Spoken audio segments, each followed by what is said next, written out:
Olá, sou Jordano de Medeiros e estou aqui vos apresentando a minha pesquisa, intitulada de Efeitos da ausência do regime internacional dos deslocados ambientais, análise de iniciativas regionais e nacionais em perspectiva comparada com o Brasil, que é orientada pela professora doutora Andréa Pacífico. Então, iniciando, pelo conceito de deslocados ambientais, quem são essas pessoas? Bom, são pessoas obrigadas a se deslocarem por fatores ambientais que podem ser naturais ou antrópicos, e há uma problemática crescente em torno deles, porque estima-se que até 2025, 200 milhões de pessoas serão deslocadas por fatores ambientais e também pela ausência de um regime internacional específico para tal. Então, a pesquisa buscou compreender os efeitos dessa falta de proteção e definição no sistema internacional.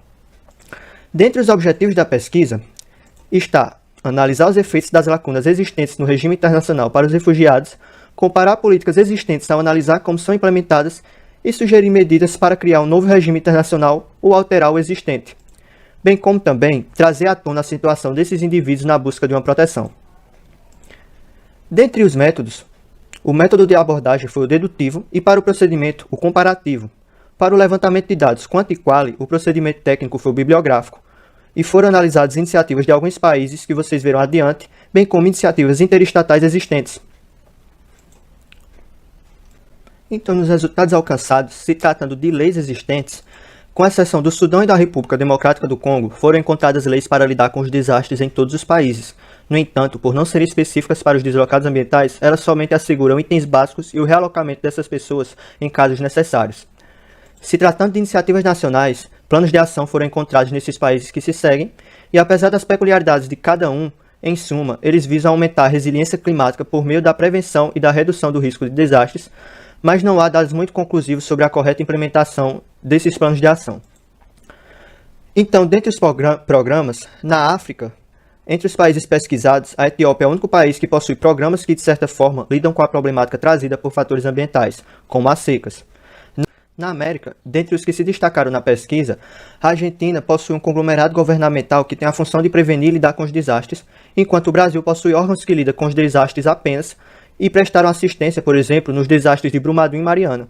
A Colômbia possui órgãos tanto para lidar com os desastres quanto para prestar assistência às vítimas de desastres, apesar de lidar com todas as óticas do deslocamento interno e seu sistema bastante reconhecido por sua efetividade. Os Estados Unidos possuem um sistema parrudo que presta assistência às vítimas, sistematiza ações governamentais para os desastres ambientais, além de haver programas para reconstruir as áreas afetadas e prestar assistência às comunidades mais vulneráveis a enchentes. E o FMA, criado após o furacão Katrina, é um importante órgão estadunidense. Em oposição, na Venezuela não há programas e a Acnur, OIM e a PNUMA unem forças para ajudar outros países no acolhimento aos migrantes provindos, também, dos desastres ocorridos nesse país. Tratando-se de Ásia e Europa, enquanto Bangladesh atua apenas quando ocorrem desastres, na Índia, a National Disaster Management Authority elabora diversos programas para melhorar as respostas em setores como o educacional, afetado por desastres. Similarmente, acontece na Mongólia e em Myanmar. Um órgão governamental elabora diversos programas que lidam com desastres, mas em ambos os países, dados são escassos sobre a correta implementação. A Finlândia, já indo para a Europa, auxilia países emergentes para reconstruir suas áreas afetadas, além de doar fundos, como para o Nepal no terremoto de 2015.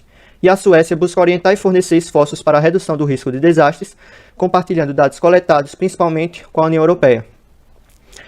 Indo para as iniciativas interestatais, a União Europeia auxilia migrantes irregulares da África com um fundo para isso. Na África também há um fundo para melhorar suas respostas emergenciais em casos de desastres naturais, além de uma iniciativa para melhorar as capacidades nesse tema. Um projeto visando aumentar práticas inclusivas perante os desastres foi lançado em alguns países da América Latina. Indo para a conclusão, em poucos países, os deslocados ambientais gozam de alguma proteção, mas nem mesmo nesses há iniciativas voltadas para os deslocados ambientais, pois quase todas são voltadas para os desastres naturais, deixando também de fora os desastres antrópicos. E o sistema mais completo encontrado foi o dos Estados Unidos e da Índia, mas dados são inconclusivos. Em certos países da África, na Venezuela e no Peru, o acolhimento às vítimas se dá basicamente por iniciativas interestatais, além de organizações internacionais. Então conclui-se que a ausência de um regime internacional deixa os deslocados ambientais à mercê de uma boa ação governamental com os programas existentes ou na criação de novos programas, sendo essa última uma realidade da necessidade de diversos países e sendo, portanto, o efeito da ausência de uma proteção normativa para os deslocados ambientais no sistema internacional. Então é isso. Obrigado.